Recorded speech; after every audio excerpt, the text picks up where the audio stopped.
और अब खबरें विस्तार से। अल मुज़म्मिल वेलफेयर ट्रस्ट अनाथालय में, जी हां, अल मुज़म्मिल वेलफेयर ट्रस्ट अनाथालय में रहने वाले 16 वर्षीय लड़के की मौत के मामले में बाल कल्याण संरक्षण टीम श्रीनगर ने पुलिस के साथ मिलकर अनाथालय में रह रहे अनाथ बच्चों को अपनी कस्टडी में ले लिया है और ट्रस्ट के खिलाफ मामला भी दर्ज किया गया है।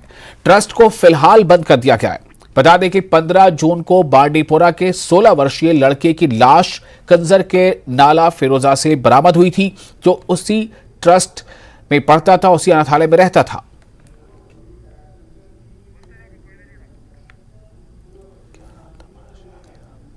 तो ये काफी अहम खबर है। इस खबर के मुताबिक, जैसा मैंने आपको पहले बताया, कि अल मुज़म्मिल वेलफेयर ट्रस्ट जो है, इस ट्रस्ट के तहत जो अनाथालय था, जो यतीम खाना था, उसमें रहने वाले 16 वर्षीय लड़के की मौत के बाद ये मामला काफी सुर्खियों में आया था। इसको लेकर काफी सवाल खड़े हुए थे कि आखिर इस लड़के की मौत किन हालात में हुई। तो इस मौत के मामले में बाल कल्याण संरक्षण टीम जो है, बाल कल्याण संरक्षण टीम श्रीनगर ने पुलिस के साथ मिलकर अनाथालय में रह रहे अनाथ बच्चों को अपनी कस्टडी में ले लिया है। जो और बाकी बच्चे उस यतीम खाना में हैं, इस ट्रस्ट के तहत चल रहे यतीम खाने में, तो पुलिस की टीम ने बाल कल्याण संरक्षण जो टीम है उसके साथ मिलकर, बाल कल्याण संरक्षण टीम जब श्रीनगर पहुंची तो उसके साथ पुलिस भी थी और पुलिस के साथ मिलकर उन्होंने अनाथालय में रह रहे तमाम बच्चों को अपनी कस्टडी में ले लिया है और ट्रस्ट के खिलाफ मामला भी दर्ज कर लिया गया है। और ये भी खबर है कि ट्रस्ट को फिलहाल बंद कर दिया गया है और जितने बच्चे हैं वो पुलिस कस्टडी में है। अल मुज़म्मिल ये वेलफेयर ट्रस्ट है जिसके तहत एक अनाथालय चल रहा था, यतीम खाना चल रहा था, और इसी यतीम खाना के एक बच्चे की, जिसकी उम्र 16 साल बताई गई थी, उसकी डेड बॉडी मिलने के बाद इसको लेकर काफ़ी तरह के सवाल उठने लगे और उसकी जो डेड बॉडी है वो करीब के एक नाले में पाई गई थी। बता दें कि 15 जून को बांडीपोरा के 16 वर्षीय लड़के की लाश कुंजर के नाला फिरोजा से बरामद हुई थी, जो उसी ट्रस्ट में पढ़ता था। तो इस बच्चे की डेड बॉडी बरामद होने के बाद कई तरह के सवालों के घेरे में ये ट्रस्ट आ चुका था और ये अनाथालय आ चुका था, जिसके बाद अब इस तरह की कार्रवाई की गई है। इस अनाथालय के तमाम बच्चों को अपनी कस्टडी में, जो बाल संरक्षण की टीम पहुंची थी पुलिस के साथ, उसने अपनी कस्टडी में ले लिया है। मुनीर हमारे साथ जुड़ चुके हैं ज़्यादा जानकारी के साथ इस विषय पर। मुनीर, मैं जानना चाहूँगा कि इस वक्त जो वहाँ पर सिचुएशन है वो कैसी है, किस तरह की कार्रवाइयाँ हुई हैं और क्या जो शक की सुई है वो आखिर किस तरफ जा रही है?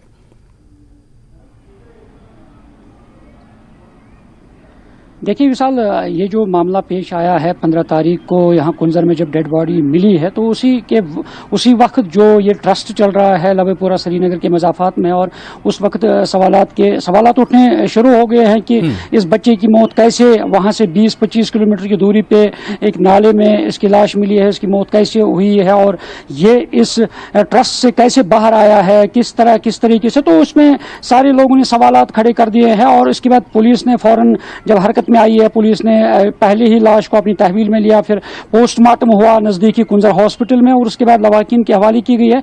मगर उसके बाद ही जो ट्रस्टी है, जो उस ट्रस्ट को चलाने वाले हैं, उनको पुलिस थाने में बंद किया गया है और यहाँ तक कि जो इन्हें केस भी दर्ज किया गया है। और साथ ही जब श्रीनगर के जो चाइल्ड वेलफेयर जो कमेटी है और प्रोटेक्शन टीम है, वो पुलिस के हमरा जाए वारदात पे पहुंची है और उसके बाद जो ट्रस्ट है वहां पहुंचे हैं। वहां पे जो बच्चे कयाम पजीर थे, ज़ेर तालीम थे, और करीबन 13 बच्चे जो चेयरपर्सन है जो चाइल्ड वेलफेयर प्रोटेक्शन टीम की, तो उनका कहना है कि उन्होंने 13 बच्चे जो वहां पे थे वो सहमे हुए पाए गए हैं और उन्होंने फौरन उनको अपनी तहवील में लिया है, फिलहाल अपनी कस्टडी में रखे हैं। और आज जो वो इन्हें खैरुन्निसा उनका नाम है, उन्होंने कहा कि वो बाज़ाब्ता उनके घर वालों, जो रिश्तेदार हैं उन बच्चों के, उनके साथ रब्ता किया जाएगा और उन्हें बाज़ाब्ता तौर पे प्रोटेक्शन दिया जाएगा और फिलहाल उन्हें अपनी तहवील में रखा जाएगा। और अब मामला यहाँ यह है कि पुलिस उस सिलसिले में तहकीकात कर रही है जी। जो मुख्तलिफ शवाहिद है उनको इकट्ठा किया जा रहा है और कुछ बच्चे जो हैं उनको तलब किया गया है थाने के अंदर और उनकी पूछताछ की जा रही है। और साथ ही जो वहाँ पे ट्रस्टी है उसको फिलहाल वो पुलिस स्टेशन में बंद है और उसकी तफ्तीश की जा रही है। पुलिस हर जाविये से वो जाँच कर रही है कि आया ये कत्ल है, क्योंकि जो उनके रिश्तेदार है, उनके अंकल है, उन्होंने बाज़ाब्ता तौर पर कहा है कि इसकी तहकीकात होनी चाहिए, और जो ट्रस्ट में जो उलमा यानी आलिम थे या जो वहां पे निगरान थे उस ट्रस्ट के, उन्होंने कैसे एक बच्चे को वहां से जाने दिया है और वो क्यों बाहर आए हैं और करीबन 25 किलोमीटर दूर चले गए हैं, तो वो जिम्मेदार थे।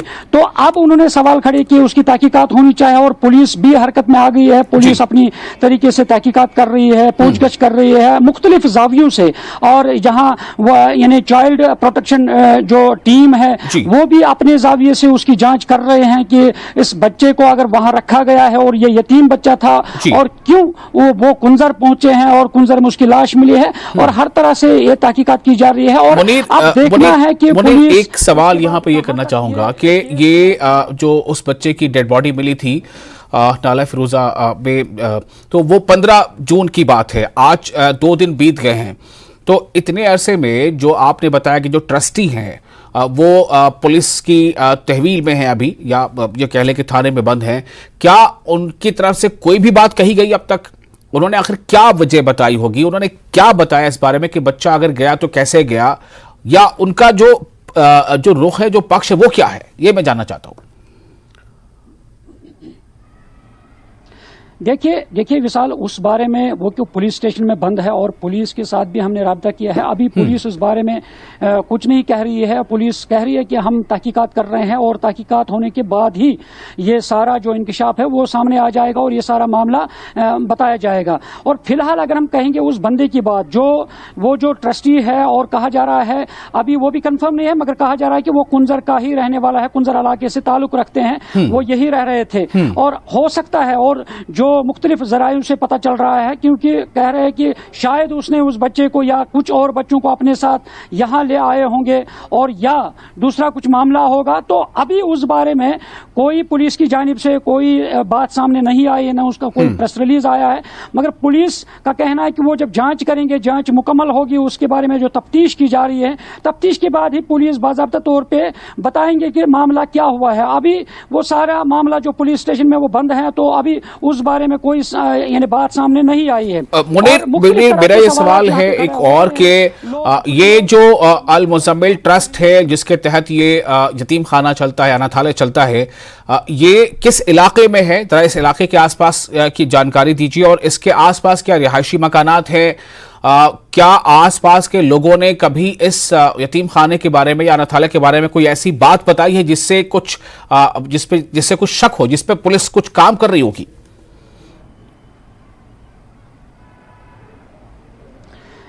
देखिए विशाल, ये जो यतीम खाना है ये श्रीनगर के मजाफाती इलाका जो है लवेपुरा है। ये बाज़ाब्ता श्रीनगर जो बारामूला नेशनल हाईवे है, उसी नेशनल हाईवे के पर ही ये यतीम खाना चल रहा है। और ये क्योंकि चाइल्ड प्रोटेक्शन चेयरपर्सन जो उन्होंने कहा कि ये कई सालों से वहां पे चल रहा है, उसमें सबसे अहम बात यह है क्योंकि ये रिहायशी इलाके, क्योंकि नेशनल हाईवे के इर्द गिर्द दोनों अतराफ लोग रह रहे हैं, रिहायशी मकानात भी है और वहां पे भी नजदीकी रिहायशी मकानात है। मगर इसमें सबसे अहम बात यह है कि ये ट्रस्ट जो चल रहा है ये बगैर रजिस्ट्रेशन के चल रहा था। और क्योंकि चेयरपर्सन जो है चाइल्ड वेलफेयर प्रोटेक्शन कमेटी के, उन्होंने कहा कि बाज़ाब्ता 1 माह पहले उन्हें बाज़ाब्ता तो नोटिस दे दी गई है कि आप रजिस्ट्रेशन के जो उसूल है, जवाबित है, वो मुकम्मल कर ले, मगर वो नाकाम रहे हैं। तो ये रजिस्टर्ड नहीं था या फिर रजिस्ट्रेशन का रिन्यूअल नहीं हुआ था? नहीं, उन्होंने कहा कि इसमें रजिस्ट्रेशन नहीं थी, ये रजिस्ट्रेशन के बगैर चल रहा था। तब तो ये बहुत बड़ी लापरवाही है। इसके लिए तो फिर जिम्मेदार वहां की जो मकामी जो इंतजामिया, उसको भी इसकी जिम्मेदारी लेनी पड़ेगी। उन्होंने कहा है कि बाज़ाब्ता जो भी, बिल्कुल, उन्होंने कहा है कि चेयरपर्सन ने बाज़ाब्ता तौर पे ऐसे जो ट्रस्ट चल रहे हैं उनको बंद किया जाएगा और कानूनी यानी उनके खिलाफ कानूनी कार्रवाई की जाएगी, बाज़ाब्ता एफआईआर लॉन्च किया जाएगा। जो भी ट्रस्ट बगैर रजिस्ट्रेशन के चल रहे हैं और जिनके अंदर यतीम बच्चे पढ़ रहे हैं, यतीम बच्चे पाले जा रहे हैं, तो उनके खिलाफ कार्रवाई की जाएगी। क्योंकि यहाँ ये बड़ा सवाल है, अगर ये ट्रस्ट चल रहा है कई सालों से, मगर अब आज तक उसकी रजिस्ट्रेशन नहीं हुई है, और ये सबसे बड़ा सवाल है, निशान है। जी बहुत शुक्रिया आपका तमाम जानकारी के लिए। और ये वाकई एक बड़ा सवाल है, अहम, पुलिस के लिए भी, और जो child welfare and protection team है उसने हालांकि तमाम बच्चों को, जो बाकी अब बच्चे हैं, अपने प्रोटेक्शन में ले लिया है। लेकिन अब सवाल ये है कि आखिर उस बच्चे की मौत हुई तो आखिर कैसे हुई? बहुत बड़ा सवाल है, इसका जवाब के लिए मुझे थोड़ा इंतजार करना पड़ेगा। फिलहाल इसी के साथ एक छोटा सा ब्रेक लेते हैं, जल्द हाजिर होंगे। ब्रेक के बाद एक बार फिर आपका स्वागत है। गुज़िश्ता रोज अनंतनाग के चीरवाड़ कोकरनाग इलाके में भालू के हमले में जबीर अहमद नामी शख्स की मौत हो गई। जबीर अहमद की मौत के बाद पूरे क्षेत्र में तशवीश पाई जा रही है। लोगों का कहना है कि अब तक कोकरनाग इलाके में जंगली जानवरों के हमलों में कई लोग हलाक और मुतअद्दिद घायल हुए हैं। लोगों का कहना है कि इन हमलों की सबसे बड़ी वजह जंगली जानवरों का इंसानी आबादियों की जानिब रुख करना है। लोगों ने महकमा वाइल्ड लाइफ और डीसी अनंतनाग से फौरी मुदाखलत की अपील करते हुए इस मसले को हल करने का मुतालबा किया है। और इस खबर पर हमारे साथ मुदस्सिर जुड़ चुके हैं ज़्यादा जानकारी के साथ सीधे तौर पर। मुदस्सिर, मैं आपके पास आना चाहता हूं, अनंतनाग में इस तरह की वाकयात और एक बार नहीं कई बार इस तरह के वाकयात हो रहे हैं। जाहिर है लोगों ने जो सवाल खड़े किए हैं वो काफ़ी अहम है, लेकिन सवाल अब ये है कि इस हमले के बाद, इस ताज़ा वाक़े के बाद क्या जो मकामी इंतज़ामिया है वो इसे संजीदगी से लेगा?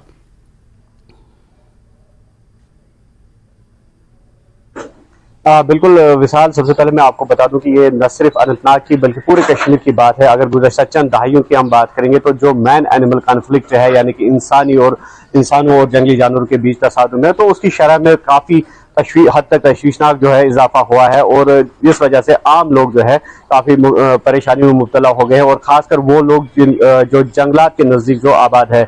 तो कल जो जिस तरह का वाक़या पेश आया, तो फिर एक बार लोगों का जो मुतालबा है वो तोल पकड़ता जा रहा है कि इस बारे में जो है सदबाब किया जाए कि जो इंसानी बस्तियों की जानिब जंगली जानवरों का रुख है उसको किसी न किसी तरीके से रोका जाए। और कल भी जिस तरह से देखा गया कि एक शख्स जो है वो लुक़मा अजल बन गया और बालू के हमले में, और उसके बाद लगातार जो मांग है लोगों की वो ये है कि इस मसले की तरफ जो है इंतजामिया ध्यान दे, और जो वाइल्ड लाइफ महकमा है वो भी इस तरफ ध्यान दे। और गुज़श्ता साल की अगर हम बात करेंगे तो कुल मिलाकर 15 अमवात जो है वो वाक़या हो गए हैं, जो इंसानों और जंगली जानवरों के बीच तसादुम की खबरें जो मौसूल होती है, तो उस मैन एनिमल कॉन्फ्लिक्ट में लगभग जो है 15 अफराद जो है वो अपनी जानें गंवा बैठे। और गौरतलब बात यह है कि उन 15 अफराद में 10 जो है वो कमसिन बच्चे हैं, और वो भी तेंदुओं के हमलों में जो है हलाक हुए हैं, यानी कि लेपर्ड अटैक। तो माजी में देखा गया था कि जो बियर है, वाइल्ड बियर अटैक्स है, तो वो ज्यादा होते थे, लेकिन गुज़श्ता चंद सालों में ये देखा गया कि जो तेंदुओं के हमले हैं, यानी कि जो लेपर्ड अटैक्स है, तो उसमें उसकी शरह में काफी हद तक जो है इजाफा हो गया है। और इसके जो माहिरीन है कहीं वजूहात इसके लिए जिम्मेवार ठहराते हैं, और सबसे पहले जो वजह है वो डिफॉरेस्टेशन है। जिस तरह से जंगलों का कटाव किया गया, माजी में बेदर कटाई की गई जंगलों की, तो उस वजह से जो जंगली जानवर वहां पर रहते थे तो उन्होंने जो है इंसानी आबादियों की जानिब रुख करना शुरू कर दिया। और दूसरा जो जिस तरह से माहिरीन का ये भी कहना है कि जो फूड शॉर्टेज है, जैसे जंगली जानवर का खुराक, उस हवाले से अगर हम बात करेंगे तो वो भी कम हो गया है, और उस वजह से खुराक की तलाश में ये जंगली जानवर जो है इंसानी बस्तियों की जानिब रुख करते हैं। लेकिन जो जिम्मेदारी है ये न सिर्फ सरकार या फिर इंतजामिया पर आयद होती है, बल्कि जो आम लोग हैं उन पर भी ये जिम्मेदारी आयद होती है कि वो इस तरफ ध्यान दे कि वजूहात क्या है, जो बेसिक काज है इस तरह के मैन एनिमल कॉन्फ्लिक्ट में इंक्रीज का, तो उस तरफ ध्यान दे। जैसे एफॉरेस्टेशन की जरूरत है, ज्यादा से ज्यादा पेड़ लगाने की जरूरत है, या फिर जिस तरह से जो जंगलाती इलाके हैं, जो जंगलाती अराजी है, उसको फेंसिंग की ज्यादा जरूरत है। और वो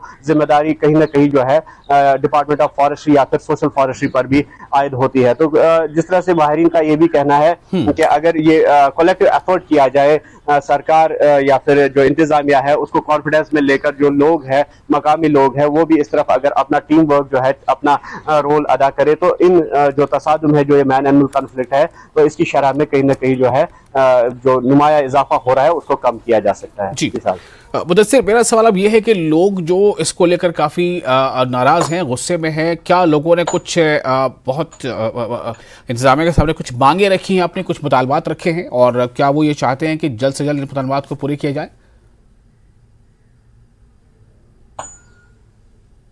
बिल्कुल, जिस तरह से ये अक्सर देखा जा रहा है, जिस तरह से हमने कहा कि पिछले साल की अगर हम बात करेंगे, गुज़श्ता बरस में 15 ऐसी अमवात वाक़या हुई जो जंगली जानवरों के शिकार बने जो लोग, तो उसमें से 10 जो है वो कमसिन बच्चे हैं। तो उसके बाद कहीं ना कहीं जो है लोगों का मुतालबा ये रहता है कि जो आदमखोर जानवर है, जंगली जानवर, सबसे पहले ये मुतालबा किया जाता है कि उनको मार दिया जाए। लेकिन जब माहिरीन के साथ बात की जाती है तो वो इस चीज़ का ये मतलब उनका ये कहना है कि मारना हल नहीं हो सकता है इस चीज़ का, जो मैन एनिमल कॉन्फ्लिक्ट कॉन्फ्लिक्ट है वो बढ़ता जा रहा है। इसके लिए इकदाम उठाने पड़ेंगे, जैसे हमने कहा कि जो स्टेक होल्डर्स है, महकमा वाइल्ड लाइफ है, सरकार है और जो आम लोग हैं वो इसमें स्टेक होल्डर्स है, तो एक मुनज़्ज़म पॉलिसी की जरूरत है ताकि इस तरह के जो तसादुम है उनको रोका जाए। और दूसरी तरफ जिस तरह से कल के वाकये की अगर हम बात करेंगे तो यकीनी तौर पर लोगों में काफी खौफ और दहशत का माहौल पाया जा रहा है इस चेरवाड़ इलाके में, जो कि कोकरनाका के मज़ाफ़ात में वाक़ा एक इलाका है, जंगलाती इलाका है। तो वहां पर लोग ये मुतालबा कर रहे हैं कि जो जंगली जानवर है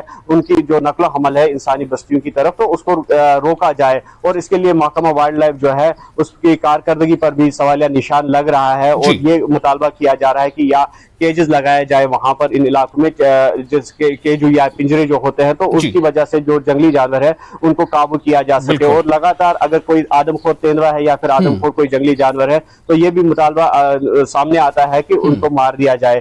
तो कुल मिलाकर अगर हम देखेंगे तो एक मुनज़्ज़म पॉलिसी की जरूरत है, एक स्ट्रेटजी की जरूरत है, एक मुनज़्ज़म पॉलिसी की जरूरत है, चूंकि एक के बाद एक कई जाने जा रहे हैं। जो आंकड़े आपने दिए काफी हैरान करने वाले हैं कि गुज़िश्ता साल तकरीबन 15 लोगों की मौत हो गई। ये बहुत दर्दनाक है और इससे पता चल रहा है कि ये मसला कितना ज्यादा संजीदा है और इसे बहुत ही संजीदगी से लेना है, चाहे महकमा वाइल्ड लाइफ हो या दीगर महकमे हो उन्हें। बहुत शुक्रिया आपका मुदस्सिर इस जानकारी के लिए। और इसी के साथ यहाँ पे एक हम और अहम खबर की तरफ रुख करेंगे। गुलमर्ग के दामन में सनशाइन पीक के नज़दीक काउडोल के मकाम पर तेज़ हवाएं चलने से खाना बदोश गुज्जर बकरवाल तबके के 70 से ज़्यादा भेड़ बकरियां हलाक हो गई। तेज़ हवाएं चलने से दरख्त गिर गए और दरख्तों के जद में आकर इन भेड़ बकरियों की मौत हो गई। वाज़ेह है कि ये खाना बदोश गुज्जर बकरवाल माल मवेशी लेकर पुंछ से टनमर्ग की जाने आ रहे थे और काउडोल के मकाम पर ये कुछ देर के लिए रुके थे। इसी दौरान तेज हवाएं चलने से यह हादसा पेश आया। इन भेड़ बकरियों के मालिक मोहम्मद बशीर, मोहम्मद इस्माइल, मोहम्मद फारूक और मोहम्मद शाही ने सरकार से मुआवजे की अपील की है।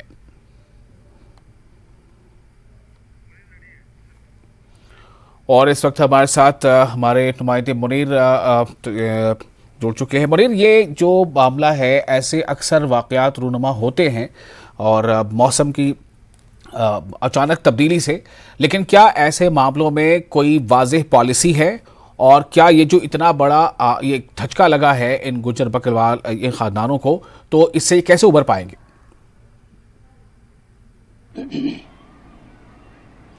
देखिए विशाल, सबसे पहले आपने पॉलिसी की बात की है, उसमें वाज़ेह पॉलिसी है ही नहीं। जब वाज़ेह पॉलिसी होती तो उनके लिए एक ट्रैक होता, तो उस ट्रैक से ये अपने मंजिल मकसूद तक आ पहुंचते। मगर ये पुंछ से, क्योंकि मौसम की वजह से, जब यहाँ मौसम गर्म होता है तो पुंछ से लेकर ये कश्मीर आते हैं और फिर जब यहाँ मौसम सर्द होता है तो फिर ये पुंछ और राजौरी और दीगर अजला में चले जाते हैं। और ये टंगमरग और इलाका जहाँ से ये मामला पेश आया है, और ये पुंछ और टंगमरग, क्योंकि यही रास्ता है जो जंगल के बीच का रास्ता है, जो टंगमरग से पुंछ और पुंछ से टंगमरग आने का रास्ता है। और इसी रास्ते से ये लोग पुंछ से आ रहे थे टंगमरग की ओर, उन्हें शायद बारामूला जाना था। और इस दौरान जब यहाँ तेज हवाएं चली और ये रुके थे, वहाँ कयाम कर रहे थे, और इस दौरान जब तेज हवाएं चली और जंगल के में जो लंबे दरख्त थे तो कुछ दरख्त गिर आए, और उस दौरान वही जब बारिश हुई थी, तेज हवाएं, तो ये माल मवेशी जो है ये इन्हीं दरख्तों के साए तले बैठे थे। तो उस दौरान जब दरख्त गिरे तो उनके काफ़ी लंबे शाख होते हैं तो गिर गया, और ये सारे करीबन 70 की भेड़ बकरियां जो हैं वो उसके जद में आ गए, और 70 के करीब से जो भेड़ बकरियां हैं वो हलाक हुए हैं। और अब उसके बाद फौरन जो महकमा एनिमल हस्बेंड्री टंगमरग है और टंगमरग पुलिस है, उन्होंने बर वक्त कार्रवाई करते हुए उन्होंने वहां से अपनी टीम रवाना कर दी, और वहां जाए हादसे पर पहुंचकर वहां उनको बाकी जो बचे कुछ यानी भेड़ बकरियां थी और जो वहां उनके यानी गुजर बकरवाल साथ में थे, और उन्हें अपने साथ ले आए। और उस दौरान जो वहां जख्मी कुछ माल मवेशी थे उनका इलाज किया गया है। महकमा एनिमल हस्बेंड्री के जो डॉक्टर्स थे उन्होंने उनका इलाज मुआवजा किया है, मरहम पट्टी की है, और साथ ही उन्हें फिर इस जानिब टंगमरग की जानिब उन्हें लाया गया है। और अब ये जो वहाँ ये जो मुतासरीन थे उन्होंने इमदाद की अपील की है, क्योंकि ये कह रहे हैं कि सरकार की तरफ से ऐसी स्कीमें मुतारिफ होनी चाहिए और साथ ही ऐसे ट्रैक बनाए जाए ताकि वो ऐसे हादसात के शिकार ना हो जाए। और अब वो काफ़ी निराश है, काफ़ी मायूस है, क्योंकि उनको नुकसान हुआ है, ये लाखों रुपए का मालियत का नुकसान हुआ है, क्योंकि भेड़ बकरियों का नुकसान, क्योंकि इनका गुजारा जो है, उनकी जो रोजी रोटी है वो इन्हीं माल मवेशियों पर कमाते हैं, क्योंकि ये खाना बदोश होते हैं, एक जगह से दूसरी जगह चले जाते हैं और अपना कयाम, अपनी रोजी रोटी, अपनी पेट पूजा जो है वो कर रहे हैं। अब जब इनको इतना नुकसान हुआ है तो ये सितम ज़रीफी है और अब सरकार को भी इन मामलात पे गौर करने की ज़रूरत है। उन्हें सोचना चाहिए कि ऐसे गुजर बकरवाल जो हैं, जो खाना बदोश हैं, जो एक जगह से दूसरी जगह चले आते हैं, तो उनके लिए ऐसे कुछ इकदाम उठाने की जरूरत है, ताकि अगर वो जंगलों में आकर एक जगह से दूसरी जगह, ताकि तो उनके लिए मुझे ये बताएं, इतना बड़ा ये इन्हें एक तरह से ये चोट पहुंची है, इनका इतना बड़ा नुकसान हो गया है, तो अब तक हुआ क्या? इस नुकसान की भरपाई कैसे होगी? अब तक हुआ क्या है? देखिए विशाल, अब तक हुआ क्या, सिर्फ एनिमल हस्बेंड्री और पुलिस ने अपनी रिपोर्ट दर्ज की है। और क्योंकि अब हम देखेंगे, इससे पहले भी ऐसे कई वाक़ात हुए हैं और चंद दिन पहले गुलमर्ग में भी एक वाक़ा हुआ है, फिर होता कुछ नहीं उनके लिए और रिपोर्ट दर्ज की जाती है, ऐसा हादसा हुआ है और ये बेचारे फिर दर बदर की ठोकरें खाते हैं और अपने मंजिल मकसूद की तरफ चले जाते हैं।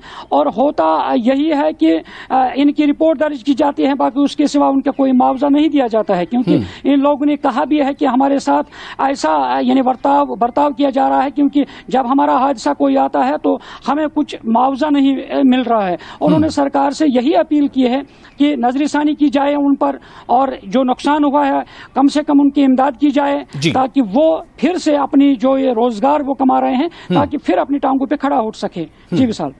चलिए, ये वाकई एक बहुत अहम मसला है और मैं आपसे बस एक छोटा सा और जवाब चाहूँगा कि आमतौर से जब इतने बड़े पैमाने पर इनकी मवेशियों की हलाकतें हो जाया करती हैं, तो क्या जो आसपास जो मकामी लोग हैं, क्या वो इनकी मदद के लिए क्या कभी आगे आते हैं, वो इनकी मदद के लिए हाथ बढ़ाते हैं, या फिर इन्हें जैसे भी हो खुद ही अपने इस नुकसान से उबरना होता है?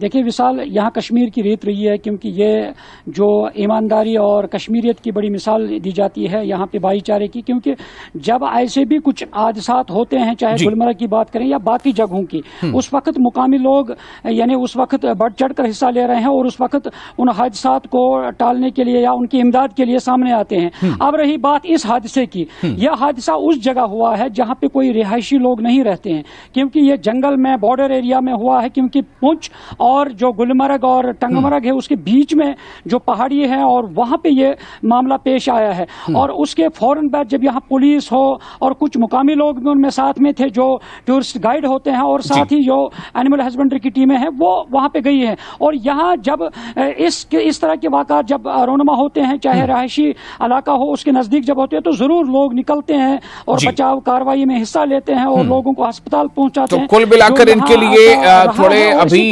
मुश्किल वाले दिन हैं और इन्हें लेकिन फिर भी उम्मीद है कि सरकारी महकमा जो है इनकी जानिब तवज्जो देगा और इनकी जो ये मुश्किलात हैं इनका कोई हल ढूंढेगा। बहुत शुक्रिया आपका मुनीर तमाम जानकारी के लिए। और इसी के साथ इस बुलेटिन में फिलहाल इतना ही, लेकिन न्यूज़ 18 JKH में लगातार बड़ी खबरों का सिलसिला जारी रहेगा।